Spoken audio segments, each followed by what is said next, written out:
बात करेंगे Kirchhoff law की। इसको समझते हैं कि इसमें किस तरह से डायरेक्शन को अप्लाई करते हैं। आ जाओ सीखते हैं। अगर मैं किरचॉफ लॉ की बात करूं तो बेटा हमारे पास दो लॉज आएंगे। सबसे पहले किरचॉफ करंट लॉ, दूसरा आएगा किरचॉफ लूप्स लॉ या पोटेंशियल लॉ बोल सकते हैं इसको, ठीक है। अब सुनो, देखो एक जंक्शन पर जितनी भी करंट आती है अपन बोलते हैं कि incoming current equal to outgoing current. इसका मतलब करंट क्या होता है, चार्जेस का फ्लो। तो यानी जितनी चार्जेस का फ्लो इनकमिंग हुआ उतनी ही चार्जेस का फ्लो आउटगोइंग हो गया। इसका मतलब किरचॉफ करंट लॉ की बात करूं तो ये बेस होता है चार्ज कंजर्वेशन पर। और अगर मैं बात करूं तो जितनी करंट इनकमिंग है, यानी कि अगर इनकमिंग करंट की बात करूं तो हमारे पास हो जाएगा I1 प्लस I2, इतनी ही आउट गोइंग होती है। तो इसको आपने बोल दिया I3 के इक्वल। कोई अलग बात नहीं, कोई स्पेशल बात नहीं है। तो ये बेस किस पर होता है, आपने पहले ही बोल रखा है किसके बराबर, चार्ज कंजर्वेशन पे बेस होता है। अगला अगर मैं लूप लॉ की बात करूं तो सुना, जितने भी कंजर्वेटिव फोर्स होते हैं उनका एक लूप के अंदर वर्क डन कितना होता है, जीरो। तो यहां पर अगर मैं बात करूं कि लूप के अंदर अगर हम चलेंगे दो पॉइंट्स के बीच में पोटेंशियल की बात करेंगे, क्योंकि याद करो V इक्वल टू हमारे पास क्या होता है, W अपॉन Q। तो W की बात करूं तो क्या हो जाएगा, V इंटू Q। तो अगर मैं पोटेंशियल का डिफरेंसेस लूंगा एक लूप के अंदर तो वर्क डन होने वाला है जीरो। या फिर मैं पोटेंशियल की बात करूं तो वो भी कितना होने वाला है, जीरो। तो यहां पर मैं बात करूंगा तो ये बेस किस पर होता है बेटा, एनर्जी कंजर्वेशन पर। अब अगली जो हमारी को दिक्कत आती है बच्चों को कि साइन को प्लस कब लें नेगेटिव कब लें, तो एक ही बात मैं बोलूंगा, एक बार प्लीज ध्यान से इसको बस सुनो कि मैं क्या बोल रहा हूं। सुना, देखो तुम्हारे पास आ रहा है 10 वोल्ट। अब 10 वोल्ट आ रहा है और तुम चल रहे हो करंट के डायरेक्शन में। अब तुम्हारे को यही डिसीजन नहीं हो पा रहा है कि तुम प्लस लोगे कि माइनस। मैं बोल रहा हूं कि जैसे आपने सॉल्व करना सीखा, इसी को अपने जितने भी न्यूमेरिकल्स करने सब पे वही लगाना है, ठीक है। अब देखो, तो इस पर ये रेजिस्टेंस है तो भाई इस पर ड्रॉप कितने का आया, तो मैं बोलूंगा कि ये ड्रॉप आएगा कितना, I इंटू आर। आई की वैल्यू आपने बोल दी 3, आर की वैल्यू बोल दी 2। कितने वोल्ट का ड्रॉप आया, 6 वोल्ट का ड्रॉप आया। भाई जब हम करंट की डायरेक्शन में चलते हो, करंट किधर से किधर चलती है, हाई टू लो। अगर करंट चलेगी बेटा हाई टू लो, इसका मतलब है कि यहाँ पर 6 वोल्ट का ड्रॉप आ गया। इसका मतलब जब भी हम करंट के डायरेक्शन में चलेंगे तो साइन क्या लगाने वाले हैं, माइनस। और क्या बोल देंगे, आई इंटू आर। तो एक चीज तो हमारे को समझ में आ गई कि जब भी in the direction of current जो साइन होगा पोटेंशियल का वो कैसा लेना है, माइनस। एक और चीज, जो बैटरी होगी, मैं बिल्कुल शॉर्ट में लिख रहा हूं कि बैटरी का लास्ट टर्मिनल, बैटरी का हमारे को लिखना है भाई लास्ट टर्मिनल लेना है। बैटरी का लास्ट टर्मिनल लेना है या take last terminal of battery, it's okay, क्या फर्क पड़ता है, ठीक है। ये हमारे पास बेसिक सी बात होगी। अब अप्लाई करना सीखते, बहुत हो गया, ठीक है। अब देखो, सबसे पहले अगर मैं इसी क्वेश्चन की बात करूं, एक और देखो, सबसे पहले इसको देखते हैं। सुनो, अब देखो, एक तो भाई ये सीबीएसई 24 का क्वेश्चन है, लास्ट वाला भी सीबीएसई 24 का क्वेश्चन था। अब देखो इसको कंबाइन करने सीखो। देखो तुम्हारे पास आ रहा है बेटा 4R,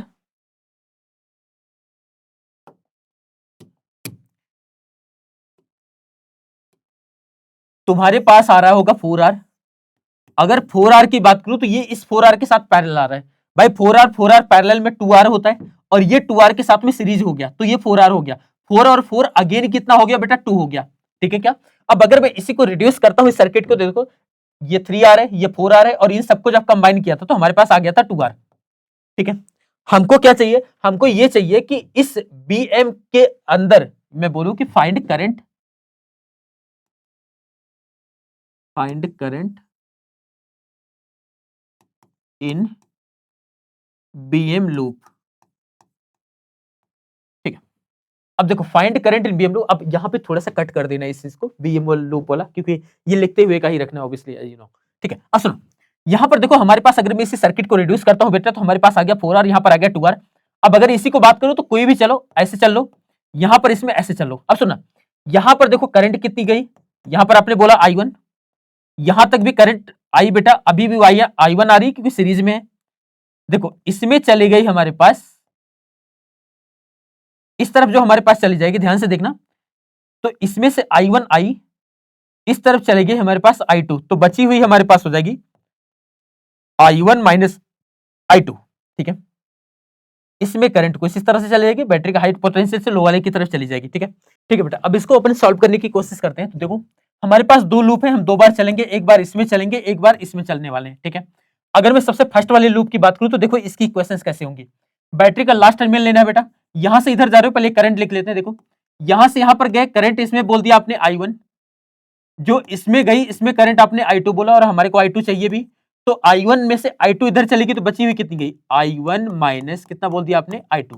फिर वही आप करंट के डायरेक्शन में चलोगे, ठीक है। अब चलो यहां पर अगर मैं बात करूं तो देखो कैसे लिखोगे, 10, ये देखो करंट के डायरेक्शन में नेगेटिव, तो माइनस हमारे पास कितना बोलना है करंट, I1 इंटू वैल्यू आपने बोल दी 3, अभी भी आप करंट के डायरेक्शन में चलोगे तो माइनस I2 इंटू 4, बैटरी का last terminal plus 6 equal to हमारे पास आ गया 0। थोड़ा सा इसको अरेंज कर लेते हैं, तो प्लस 10 और प्लस 6 कितना आ गया बेटा, 16 minus 3I1 -4i2 equal to आ गया हमारे पास 0। क्या करो कि इस 16 को इधर ले जाओ -16। रीजन ये है कि कुछ भी मल्टीप्लाई वगैरह करना होगा तो इससे इजी हो जाएगा, वरना फिर आप तंग होने वाले हो इसमें। तो 3i1 -4i2 that is equal to हो जाएगा हमारे पास -16। ये हमारे पास फर्स्ट इक्वेशन आ गई। ठीक है, किसी भी तरह की कोई दिक्कत नहीं, हमने एक इक्वेशन बना ली। ठीक है, अगर मैं इसी जगह पर सेकंड वाले की बात करूं तो बेटा इस वाले लूप में चलो, कहीं से भी चलो कोई फर्क नहीं पड़ता।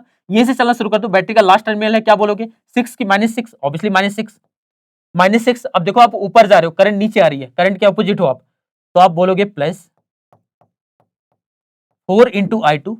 अब यहां पर आए तो देखो इसमें करंट है i1 -i2 इंटू 2, तो -2 इंटू अपन बोल देंगे i1 -i2 इक्वल टू, बस यहीं तक पहुंचना था हमें, हमने इसको 0 के इक्वल बोल दिया, पर अभी सॉल्व नहीं हुआ, हमें और करना है।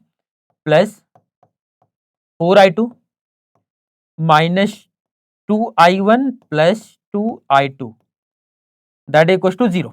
अब फिर वही -6 को इधर ले आते हैं ताकि ये +6 बन जाए, तो इस तरफ हमने लिख दिया +6, इस तरफ हो जाएगा 4i2 +2i2। बेटा इसको अपन बोल देंगे कितना 6i2 -2i1 that equal to हमारे पास आ रहा है